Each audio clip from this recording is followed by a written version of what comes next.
મારા સોયાબીન લેરાય છે. જુઓ, આ 15-20 દિવસ મહિના દિવસના થઈ ગયા અને આ વરસાદને લીધે મારો કૂવો અમુક ટાઈમ પહેલાં પડી ગયો છે. તો એની કોઈ મને અડચણ પ્રોબ્લેમ નથી અને ભાડિયો કહેવાય અત્યારે, એટલે પાણીનો ભરાઈ ગયો છે વરસાદના લીધે.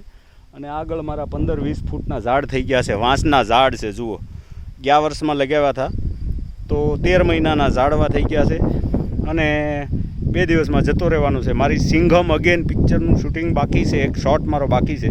સિંઘમ અગેન પિક્ચર મારું આવશે 15 ઓગસ્ટમાં રિલે થવાનું હતું, એને આગળ ઢકેલી દીધું છે અને નવેમ્બરમાં રિલે થશે. તો દોસ્તો જોજો, લક્ષ્મી પિક્ચર પછી મારું સિંઘમ અગેન પિક્ચર છે. યુટ્યુબ, ઇન્સ્ટાગ્રામ અને ફેસબુક જીવરાજ ટાંક નામથી છે આઈડી. અને બીજું કહેવાનું કે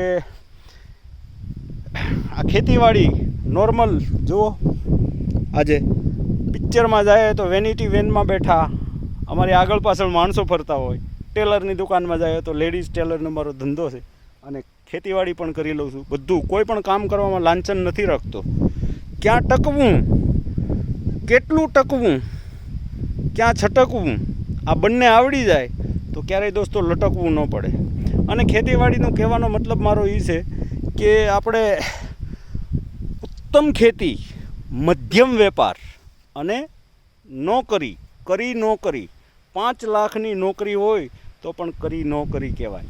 ટેકનિશિયન યા કોઈ કંપની છે, ક્યારે ઉઠી જાય, કંઈ પણ વસ્તુ થાય તો કંઈ પણ વસ્તુનું કાંઈ નક્કી ન કહેવાય. એટલે કોઈ પણ વસ્તુ કામ કરવામાં કોઈ લાંછન ન રાખવું. દોસ્તો, ફિલ્મમાં અમારી આગળ પાછળ માણસો ફરતા હોય, અમારા મેકઅપ મેન હોય, અમારે વેનિટી વેનમાં બેઠવાનું હોય, એસીમાં બેઠવાનું હોય, અમારી આગળ પાછળ માણસો ફરતા હોય. તો આ પણ કરી લઉં છું, ટેલરિંગ પણ કરી લઉં છું અને આ પણ જુઓ ઉઘાડે પગે ખેતીવાડી કરું છું. અત્યારે દવા પાણી નાખું છું, ખાતર નાખું છું ખેતીવાડીમાં. તો 2 વસ્તુથી જ દુનિયા છે, એક જવાન બોર્ડર ઉપર અને કિસાન. એટલે જ કહેવાય છે જય જવાન જય કિસાન. અને દોસ્તો, કંઈ પણ નોકરી સર્વિસ ગમે એટલી કરતા હોય, કિસાનને અને જવાનને ભૂલશો નહીં. તો આટલું કહેવાનું હતું કે કોઈ પણ કામ કરવામાં લાંછન ન રાખવું દોસ્તો. ધન્યવાદ.